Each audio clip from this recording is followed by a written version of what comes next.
যেমন মিল্টন সমাদ্দারকে আমি এতদিন পর্যন্ত সেটাই চিনতাম।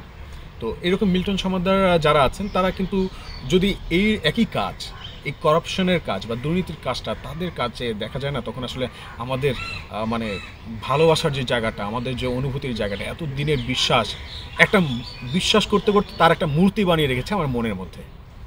ধরেন তার ব্যাপারে এমন একটা তথ্য আমি জানলাম, এমন একটা ঘটনা তিনি ঘটালেন, এক নিমিষেই সেই মূর্তিটা যেন একজন কেউ বাড়ি দিয়ে ভেঙে দিল, একদম চুরমার করে দিল। আমার মনের মধ্যে বিশ্বাসের মূর্তিটা সে ভেঙে দিল। এটা যে কতটা কষ্টে, এটা কতটা যে করুন, এটা মানে এখন পাবলিকরা বুঝতেছে, যারা আসলে আমরা তাকে দেখছি, তার যারা অডিয়েন্স তারা দেখছে। আমারও সফট কর্নার মিল্টন সমাদ্দারের প্রতি এখন পর্যন্ত আছে। কিন্তু তিনি যদি সত্যি ওই ঘৃণিত কাজটাই করে থাকেন, অর্গানস বিক্রির মতো কাজ করে থাকেন, মানুষকে ঠকানোর মতো কাজ করে থাকেন, এটা তো খুব স্বাভাবিক একটা বিষয়, যেহেতু একটা বিশাল অঙ্কের ফান্ড প্রতি মাসে তার কাছে আসতেছে।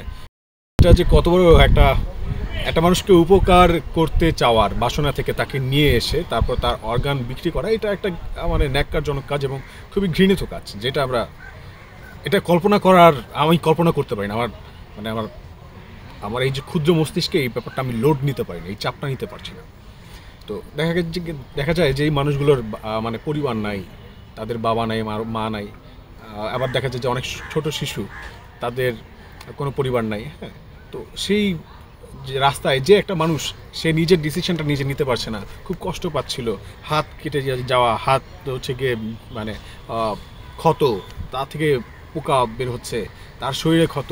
ওই সময় কোনো মানুষ যখন তার পাশে যাচ্ছিল না, কোনো মানুষ যখন তাকে দেখে ছিছি করছে, ওই মানুষটা রাস্তায় বসে বসে মানে সে মৃত্যুর দিকে যাচ্ছে, তখন আমরা কিন্তু কথা বলিনি, বা আমরা সাধারণত আমরা সবাই রাস্তা দিয়ে চলাফেরা করি। আমরা ব্যক্তি জীবনের আমাদের যে ডিমান্ড আছে, সেই ডিমান্ডগুলো পূরণ করার জন্য আমরাও ব্যস্ত থাকি। সাধারণ নাগরিকরা, তাদেরকে তো দোষ দিতে পারি না আমরা।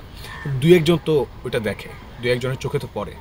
যারা দেখে তারা মানবিক, নিশ্চয়ই মানবিক, এবং তাদের প্রতি আমাদের সফট কর্নার কাজ করা খুবই স্বাভাবিক।